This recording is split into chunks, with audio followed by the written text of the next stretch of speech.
Hello and welcome to this mystery video on Who Kills Hyde, and I'm making it because I've had some surprise comments from a couple of viewers who say, come on Mr. Salles, it's obvious, Jekyll kills Hyde, doesn't he? Well, this video is going to prove to you, I hope, that Jekyll does not kill Hyde.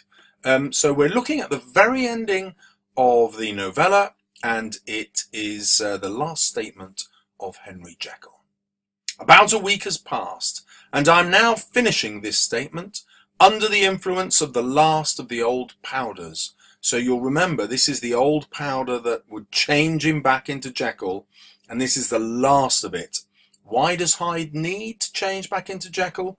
Well, because he's murdered Sir Danvers Carew, and if he's discovered in the body of Hyde, he'll be executed by hanging.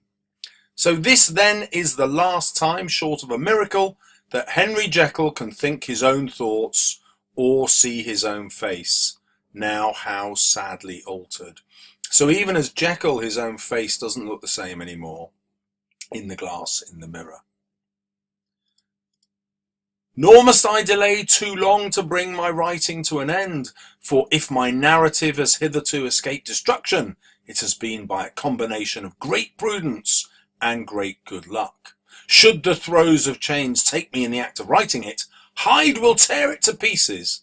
So he's counting himself incredibly lucky that Hyde hasn't found this chapter of the novel, which is Jekyll's confession, and torn it up already.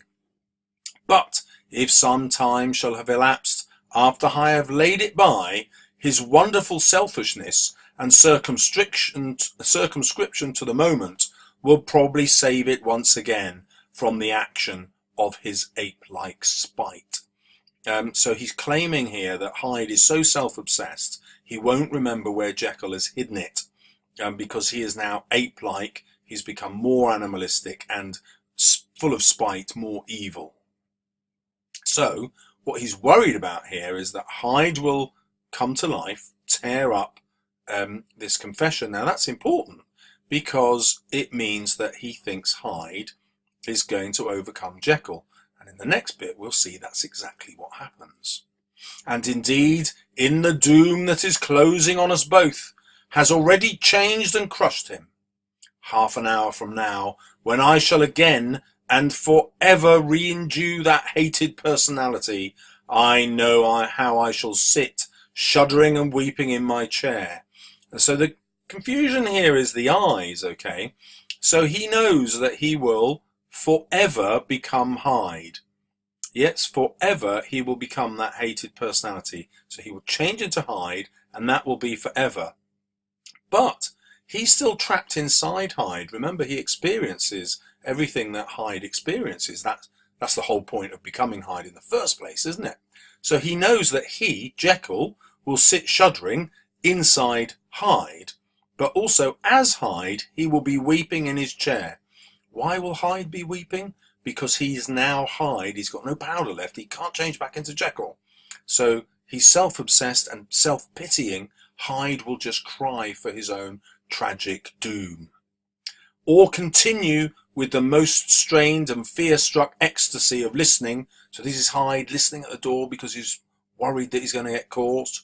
To pace up and down this room, my last earthly refuge, and give ear to every sound of menace. So the menace isn't what Jekyll is listening to. He doesn't mind being discovered as Jekyll.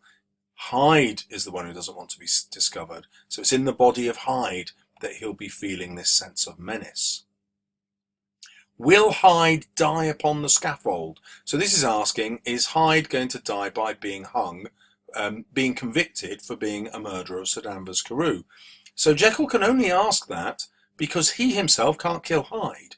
And he's asking, well, will Hyde get caught? Will he die that way? Or will he find courage to release himself at the last moment? And this is the crucial bit. It refers to the idea of suicide. He's saying, will Hyde have the courage to kill himself, to release himself? At the last moment, what's that? Well, it's as the door's been broken down, isn't it, by Utterson and Poole. So this is Jekyll imagining what actually happens. He's imagining that Hyde will want to kill himself He knows that's the case because he's inside Hyde's mind, but he doesn't know if Hyde will have the courage to do it. God knows I am careless. This, in other words, I can't care about what's going to happen to him. It's not the modern meaning of careless. I am without a care.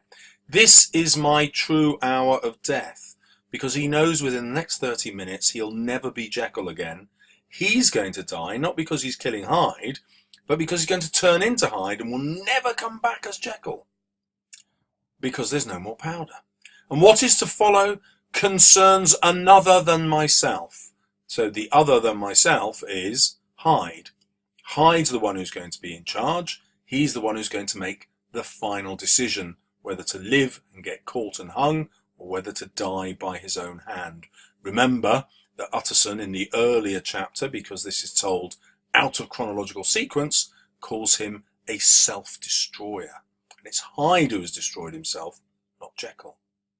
Here then, as I lay down the pen and proceed to seal up my confession, I bring the life of that unhappy Henry Jekyll to an end. So that doesn't mean he kills himself, okay? It means that he puts the pen down. This is his last speech, his last bit of identity as Henry Jekyll. He is Henry Jekyll no more, not because he has killed Hyde, but because Hyde takes over and then has that future to decide for himself.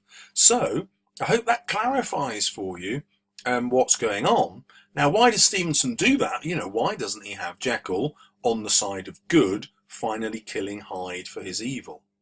Well, because he's making this point that we all contain this evil inside us, and that if we don't check it, if we don't keep it under close supervision, it will overtake us all. We will all become evil. When you look at Darwin's theory of evolution, he doesn't talk about humankind getting better and better and better as they evolve and becoming superior.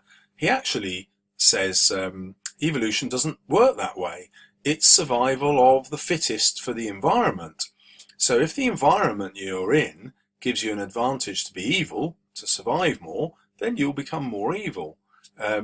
So actually what he's suggesting is mankind could be regressing in terms of morality because evolution is pushing us this way.